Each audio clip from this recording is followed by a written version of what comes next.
Seperti mungkin Rafaela yang romer-romer mungkin nggak terlalu tanky tapi dia punya escape yang bagus gitu kan.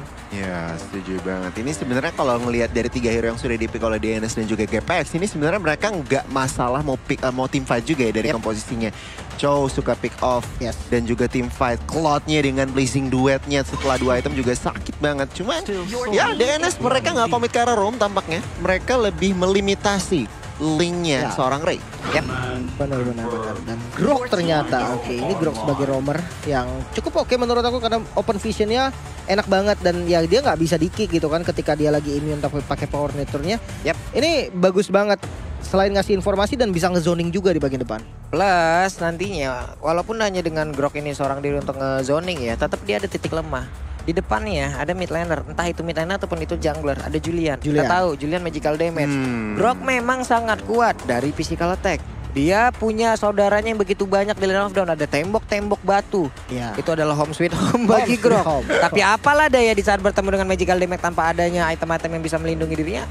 Ya, itu harus jebol juga menjadi plus minus untuk Grok itu sendiri gitu loh. Ya, kita lihat saja nih respon dari DNS. Akankah ngambil Lilia? Mereka butuh sosok burst atau Kagura mungkin yang bisa langsung nge-burst ke Raif. Tapi Benedetta dahulu dan juga Kagura. Iya. Ini tertebak sama sekali. Wow, berarti ini menarik sih. Cowoknya bakal dilempar ke roamer. Jadi XP-nya akan diisi sama Benedetta untuk menjawab split push-nya. Dan Karina last pick.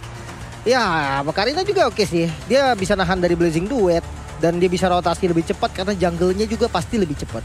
Ini dia hero yang udah langsung diamankan oleh DNS Summer Sonic dan juga GPX di game yang pertama, di match yang pertama kita untuk hari ini. Kalian pendukung dari kedua tim ini boleh langsung nongol di kolom komen. Daripada celoteh sana celoteh sini kagak tahu ujung pangkalnya apaan ya. Mending fokuskan dukungan kalian. Coba kita mau lihat dulu kekompakannya bagaimana di kolom komen tuh. Kita lihat dulu tuh ya. Nongol sekarang, nongol. Iya, tentunya hari ini untuk game yang pertama akan ditemani oleh Pak Pulung, Goni dan juga Lim Kochul. Dan ini adalah ke-10 hero yang akan terjun ke Land of Dawn. Oke, dari draft yang udah terlihat Lim, lu lebih seretnya nih ngeliat yang mana? Early GPX sih untuk dapetin kayak turret mungkin. Ya kita tahu lah Beatrix nih nembakin turret terus ditutup pakai reload manipulation. Yang mau masuk siapa, Pak? Oke, early GPX ya. Walaupun kita tahu kalau kita lihat dari track record ataupun dari head to head statistik tim, GPX lemah loh di First Blood. Iya, mungkin dari sering banget kalah. Sering banget kalah. Ya, mirror ataupun kayak strategi ngelepas turtle itu yang bakal mungkin bakal keluar dari GPX. Iya, untuk menambahkan sebenarnya. Sementara kalau untuk menambahkan komposisi DNS emang agak mid ya. Kalau dilihat tunggu 4 dulu, Chow-nya nggak bisa kick, tunggu 4, Kagura early game agak sedikit nggak ada damage. Jadi kita lihat aja responnya, Fredio sudah langsung bergerak agresif memaksakan retribution seorang Slowly. Dan ini adalah Little Wonder, kemungkinan besar akan ke arah geng kapak. Mungkin dia akan diberikan begitu saja karena pastinya retribution tadi juga udah kita lihat udah digunakan pula oleh Slowly. Grok berhasil untuk nge-trigger agar retribution ya berhasil dikeluarkan lewat satu power of nether, tapi Lord Mei mundur terlebih dahulu dengan Jet Kundo yang dia punya. Orange buff diamankan terlebih dahulu oleh Slowly, lalu nantinya akan bergerak lagi untuk melakukan farmingan ke jungler-jungler yang lain. Untuk saat ini tempo cukup menurun, tetapi untuk kalian lagi nonton jangan lupa telah hadir Fredrin Hero Fighter berdabilitas tinggi. Dapatkan hanya dengan 50 star diamond selama 2 minggu pertama. Langsung dicek aja dan login sekarang. Iya, ini gue bingung Fredrin ini kadang adiknya Alucard apa abangnya Granger kadang. Waduh. Coba dilihat baik-baik. Iya mirip ya. Benar. Bisa nih. Satu darah kayaknya ya. Satu darah. Sedang. Coba nanti kita lihat itu kartu keluarganya ya. Oke, sementara untuk Groknya mendapatkan gangguan dari 2 player DNS dan harus mengeluarkan flickernya. Barrier pun dikeluarkan, mengusir mundur 2 pemain dari DNS. Ini bagus sih sebenarnya kayak ngebait flickernya sebelum turtle. Jadi otomatis Groknya nggak akan terlalu bandel nantinya gitu kan. Cuman kalau kita membahas soal playernya nih, akankah Fredo tidak bandel? Aku rasa enggak sih. Iya. Emang dari playstyle Fredo sendiri itu mau ada spell kayak mau ada ulti kayak enggak kayak tetap agresif. Cuman kita lihat pergerakan DNS. Mereka tampaknya melepas turtle, menukarkan sebuah purple buff yang sudah diberikan informasinya oleh Freddy Cutie dan Slowly akan officially melepas turtle pertama. Walaupun untuk kali ini dari Lord Mei sendiri belum level 4 ya. Kalau kita melihat tadi dari Groknya udah level 4 duluan. Dan sekarang purple buffnya berhasil langsung diamankan juga oleh pemain dari GPX. Mereka tidak mendapatkan gangguan sama sekali. Di manakah Julian? Di manakah Slowly hingga dirinya tidak ada di saat purple buff yang harusnya berada di dalam area mereka dan mereka amankan malah menghilang untuk kali ini. Wow, ini balik lagi DNS sedikit kalah rotasi di early game. Mereka kalah turtle dan bahkan purple buffnya juga diamankan. Untuk talentnya cukup standar nggak sih, Lim? Menarik dari Ando sih, dia ngambil satu magic power ya dan mengamankan 2 movement speed untuk emblemnya sendiri. Mungkin karena memang dari skill Yayev itu nge-trigger movement speed, jadi dia rasa dia butuh tambahan damage walaupun hanya sedikit, tapi ini benar-benar berarti sebetulnya. Oh, menarik, ada sedikit satu emblem yang stand out di sini Pak Pulung, tetapi kita lihat pergerakan Lord Mei harus dihilangkan begitu saja first blood untuk GPX. Yap, sementara dari Fredo Kitty terkurung seorang diri, level 5 udah dilemparkan payung tapi belum terkena. Di bagian belakang ada sebuah backupan begitu baik, namun ditembakin juga dengan ada satu nipper pressure lewat Awad yang mendadak hadir dari area bottom lane masuk area river dan selamatlah sudah mendapatkan 1 poin kill tambahan. Wow, banyak ultimate yang dikeluarkan, tapi cukup menguntungkan karena balik lagi junglernya yang diincar. Dan betul, berhasil. Gak apa-apa, Slowly 0-1 di early game. Biot dengan snipernya berhasil memberikan damage ke arah Luke karena di sini dia terpaksa recall. Ini kayaknya dengan next wave datang, ini Beatrice bisa ngegrototin gold shield di bawah. Yap, sekarang purple buffnya akan diberikan gangguan lagi. Coba lihat barusan tadi ada bar yang udah langsung dipasangkan. Tapi di atas 2 hero sekaligus mengganggu ke arah Big Mac. Purple buff udah berhasil diamankan juga oleh Slowly. Slowly berusaha untuk maju ke bagian depan dengan Ade lagi. China Enhance yang udah langsung dikeluarkan. Peter Tess bukan ini menabrakkan dirinya ke bagian depan. Groknya tumbang. Ada 2 player masih terkurung di tersebut. Tapi Karina berhasil mereka ambil pula. Tapi untuk Juliannya harus menjadi korban. Dan masing-masing jungler dari tiap tim udah harus menghilang. 1 tuker 2 dan tampaknya agak sedikit menguntungkan ke arah DNS. Iya, kita lihat saya di bagian atas Big Mac dan juga Rinasty dengan HP yang sudah terchunk. Ini masih going at it kayaknya ya, masih nge-clear aja, tetapi Turtle udah up nih di sini nih. Untuk dari setapan gimana kira-kira? Kalau misalkan yang pertama rotasi ke arah Benedetta susah banget pastinya. Kalau dia mau ngambil objektif, mungkin tadi yang dituju sebenarnya memang bukan turret dia arah top lane, tapi ke arah purple buff. Namun kalau ketika kita membahas soal Benedetta yang clearnya cepet banget, jadi dia akan hadir.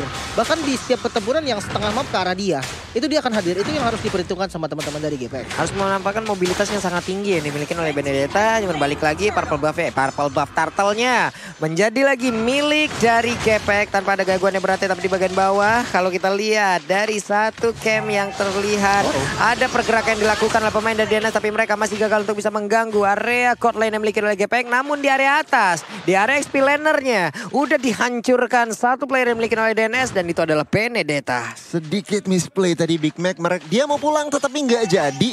Dan dia nggak nyadar tuh 2v1 situation dan bahkan itu turret di bagian atas hilang. Shoot di bagian tengah terpaksa menggunakan flickernya karena tertangkap sedikit tadi di real world manipulation dari teman-teman GPX. Itu udah ngeri banget ya kalau ngelihat Karina Dance of Death-nya aktif, Dance of Blade-nya aktif. Oh, dikejar-kejar hantu. Iya, dikejar-kejar apa gitu. Belum lagi yang dengan skin ini tuh animasinya paling serem kalau menurut gua. Belum lagi suaranya kan. Itu pedangnya diputar-putar. Kalau kena geli-geli mah tidak apa-apa ini. Kalau kena menyeri gimana itu cenut. Dan sekarang area XP lane-nya udah langsung dihilangkan lagi wave minion dan god lane-nya pun udah tumbang. Esmeralda seorang diri di area river mencari informasi. Terlihat ada 3 player yang berkumpul dari DNS. Bahkan dari Benedetta-nya udah ada di dalam area dari Pit Turtle. Ini kalau lihat dari situasinya cukup sulit ya untuk DNS. Mereka ruang geraknya semakin sempit. Ekonomi mereka juga lagi sedang tertinggal. GPX masih full control, mereka mau mid-nya. Yap, itu dia harinya. Mulai maju lagi sedikit memberikan sesetan terhadap tubuh Chow. Tapi Lord Mei masih bisa bertahan. Void Crystal terkena ke dalam tubuh Chow pula. Efek slow yang sangat-sangat mengerikan. Mengerikan banget. Dan kalau kita ngomongin skin eksklusif telah hadir. Mobile Legends X Kung Fu Panda. Bagus banget sih, serius. Bagus, lucu Pak. Lucu pisan Pak. Lucu pisan ini mah.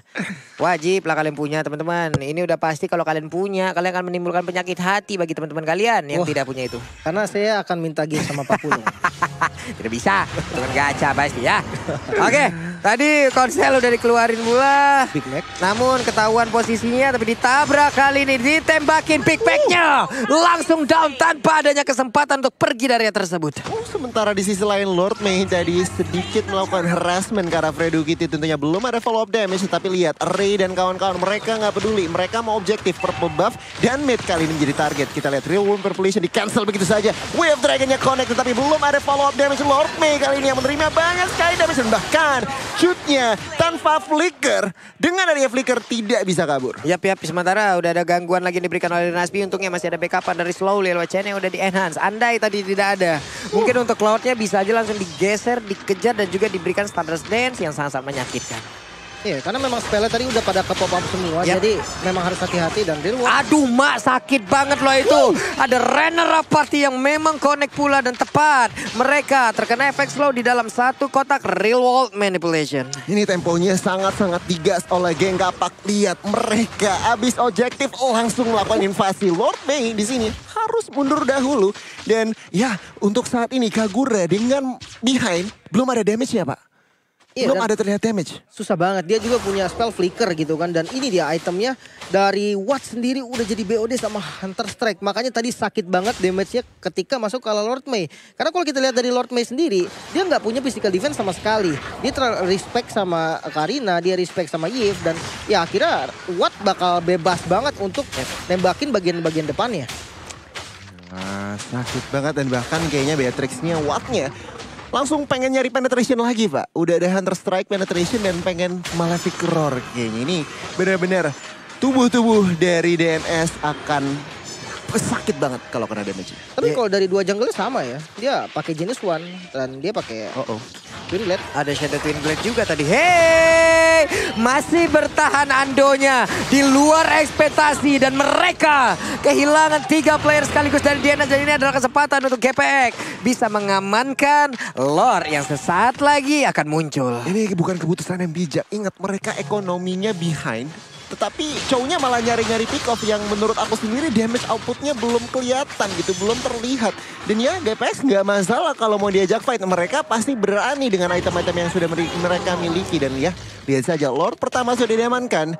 Dan geng Kapak tampaknya dengan turret semuanya hampir semua sudah di take down ini. Potentially ya akan menjadi game cepat. Potensinya. Iya. Potensinya. Kalau misalkan kita membahas soal high ground defense dari DNS terlebih dahulu, dia punya Benedetta, dia punya Kagura yang bisa clear secara cepat. Tapi sepertinya Chot, aduh ini Chotnya sendok sore, Chot, what are you doing? Ada flicker ditabrak. Mau sampai mana gocekan itu akan kau lakukan? Tapi itu kali ini Cloud-nya mencoba untuk maju ke bagian depan dengan Battle Image dan juga ada Blazing Duel again and again. Malah hanya menghantarkan 2 nyawa di dalam timnya untuk dihilangkan. Lagi-lagi bukan keputusan yang bijak untuk dari DNS untuk mencari fight di saat-saat ini. Dan kita lihat saja Lord sudah masih di bagian tengah. Bahkan Super Minion sudah akan memasuki base dari DNS. Dengan 2 member masih down. Ini benar-benar mereka akan kalah rotasi. Using Lord-nya rapi banget sih. Dan ya kalau misalnya kita lihat 5 member memang udah spawn nih. Tapi perbedaan item yang sangat-sangat signifikan. Kira-kira bisa gak sih dapetin 1 base turret? Paling gak 1 lah. Jauh banget, ini atributnya beda jauh kayak begini ya. Damage yang diberikan oleh pemain dari GPX ini akan berasa banget loh. Jadi apapun permintaan dari DNS tadi, dari sebelum permainan, kasih yang keras-keras diwujudkan nama GPX. Diwujudkan sejauh ini. Real World Manipulation bekerja sama dengan 1 Stardust Dance dan plus ada Frost Monster plus dikeluarkan pula tadi dari Falling Star Moon-nya. Semuanya komplit banget untuk bisa menghancurkan Slowly. Wow.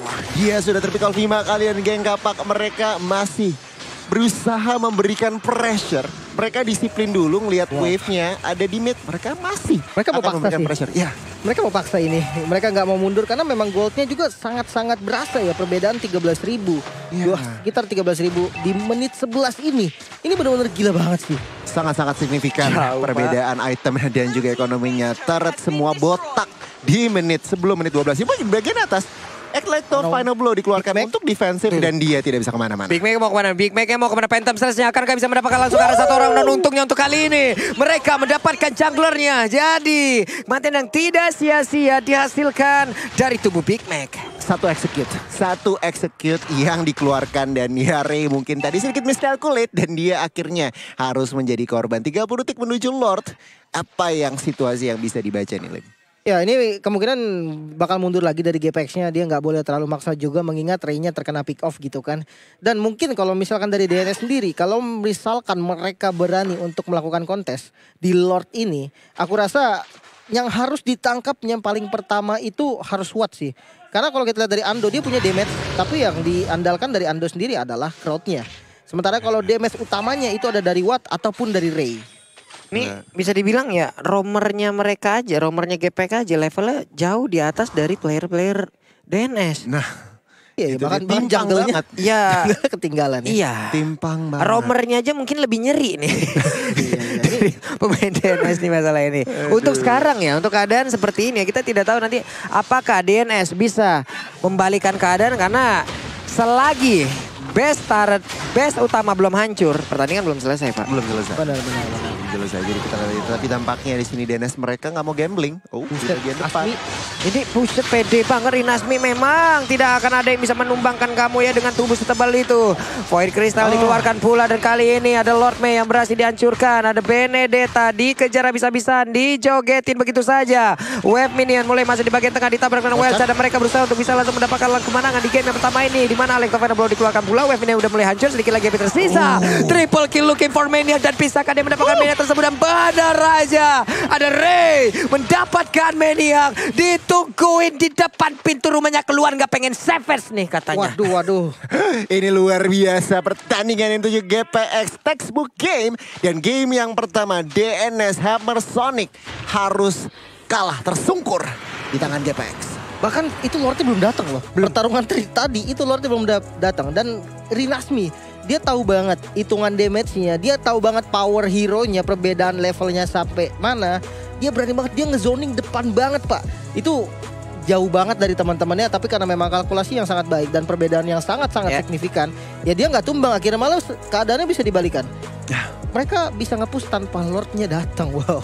Itu benar-benar sebuah pertunjukan yang cukup textbook ya, di mana GPX perfect game bisa dibilang hampir perfect game. Objektif dapat. Objektifnya dapat, Ando double digit assist lagi dan lagi sebagai jangkar di mid lane, membuat susah teman-teman dari DNS untuk berotasi, memberikan semua perlawanannya. Tetapi itu sih DNS kebanyakan keputusan misplaynya kalau gue bilang. Lagi behind mending sabar dulu. Iya. Ya, dan yang gimana ya, untuk early-nya ya, mungkin dari early memang agak sedikit sulit kalau misalkan kita melihat juga dengan adanya Yves yang punya CC seluas itu.